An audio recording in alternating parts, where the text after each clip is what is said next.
The federal trial against Sean Diddy Combs has peeled back the superficial layers of the entertainment industry to reveal a disturbing reality. The accusations brought against him have left a deep mark both on the public and on the institutions that once celebrated him. This is one of the most shocking cases in recent years, not only because of the seriousness of the charges, but because of the reach of the people involved and the power structure that enabled it for so long. Before we dive into all the details of this case that is shaking the entertainment industry, I want you to stay with me and be part of this conversation. Here you'll find not just the headlines, but a full analysis, with context and everything the mainstream media won't tell you. So if you're interested in understanding how these networks of power, abuse, and silence really work in Hollywood, subscribe right now and turn on the notification bell so you don't miss any of the videos we'll be publishing on this and other cases shaking the world of entertainment. Also, we want to know what you think from the very first minute, so get ready to leave your opinion in the comments.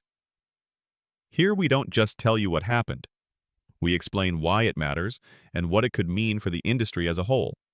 So stick around, because things are about to get intense. In one of the most dramatic days of the trial, a 2016 security video recorded at a Las Vegas hotel was presented as key evidence. In the footage, Combs is seen physically assaulting his then-partner, singer and model Cassie Ventura. The violence captured on camera not only confirms years of rumors, but strongly contradicts the denials that the defendant has made publicly. It has been revealed that Combs allegedly tried to suppress this video with a $100,000 payment. The intention, according to courtroom statements, was clear: to prevent the evidence from coming to light and damaging his public image and business interests.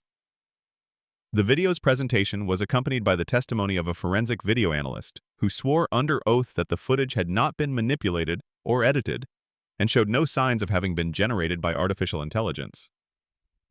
This was a crucial point, given the rise of digitally altered videos in recent years, which could have cast doubt on the evidence's authenticity had it not been verified by an independent expert. The video's clarity and the brutality it depicted caused a heavy silence in the courtroom, a moment in which the spectacle of the trial turned into a raw confrontation with reality. In addition to the video, the expert testified to having analyzed 10 pornographic videos found on a computer that was nearly handed over to authorities. These recordings, admitted as evidence, were kept under wraps due to their explicit content and the potential psychological harm their public release could cause the victims. This material became another pillar of the case, fueling accusations of exploitation and coercion that have built up against Combs. Among the testimonies that shocked the public and the jury, one of the most striking was from Brianna Vanna Bongalan, a close friend of Cassie Ventura. According to her account, in 2016 she had an altercation with Combs at Cassie's apartment, during which the rapper grabbed her by the legs and dangled her over a balcony from a height of approximately 5 meters. Bongalan described the experience as terrifying and confessed that she has suffered from nightmares and constant paranoia ever since. Her testimony added a new level of gravity to the case, showing that Combs' violence was not limited to his partner, but extended to those close to her. Another key testimony came from Dawn Richard, a former member of the musical group Danity Kane, created by Combs himself. Richard recounted an episode in which she witnessed the producer hitting Cassie in front of other artists during a dinner. Among the guests was singer Usher, who, according to her account, witnessed the events without intervening. While Usher has not been accused of any crime, his name, as well as those of other celebrities like Britney Spears, Jennifer Lopez, and Michael Jordan, has been mentioned at various points in the trial, illustrating the breadth of the social and professional network surrounding Combs. These mentions don't imply guilt, but they do raise questions about the complicit silence that often surrounds powerful figures. The entertainment industry has repeatedly shown its ability to protect its idols at all costs, even when signs of abuse are obvious. This trial, however, marks an exception to the usual pattern of impunity. In her statement, Cassie Ventura recounted how her relationship with Combs began when she was just 19, while he was already a music mogul with enormous influence. From the start, the dynamic was one of control and subordination.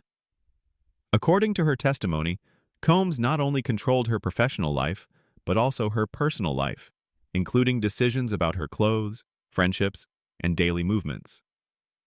This form of extreme control, combined with threats, emotional manipulation, and alleged sexual exploitation, formed an invisible cage from which, she says, it was very hard to escape. Forensic psychology experts participating in the trial have agreed that these behaviors are common in prolonged abusive relationships. Victims often develop adaptive responses that may appear contradictory or even voluntary, but are actually survival mechanisms in situations of constant coercion. These kinds of testimonies have been key in dismantling the narrative that relationships between consenting adults are necessarily equal, especially when there are stark differences in power, age, and experience. What you just heard is not just a story. It's a denunciation backed by compelling evidence, heartbreaking testimony, and forensic analysis from independent specialists that dismantle the carefully constructed public image of Sean Combs. But this case goes far beyond a single defendant. It forces us to face the reality of how fear, power, and silence have allowed these behaviors to go unpunished for so long in the entertainment industry. I invite you to leave your thoughts in the comments and share this video so more people can understand the scope of this case.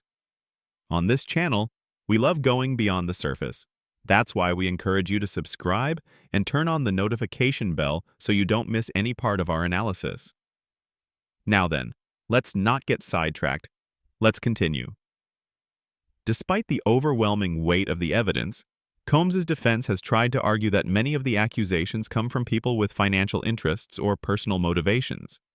However, the pattern emerging from the different testimonies is hard to ignore. The stories align in detail, the timelines match, and the described behavior shows disturbing consistency. One of the most discussed questions during the trial is why so many witnesses didn't act at the time. Why didn't anyone call the police after witnessing acts of violence? Why did Combs' inner circle choose to look the other way? The answer seems rooted in fear of the power he represented. Many witnesses admitted they knew what was happening but feared retaliation. Some even confessed they chose not to attend events organized by the producer anymore, but avoided reporting anything out of fear of losing their careers.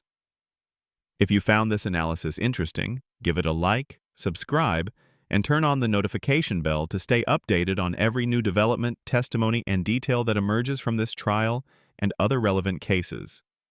Also, share this video so more people can learn what's really happening behind the scenes.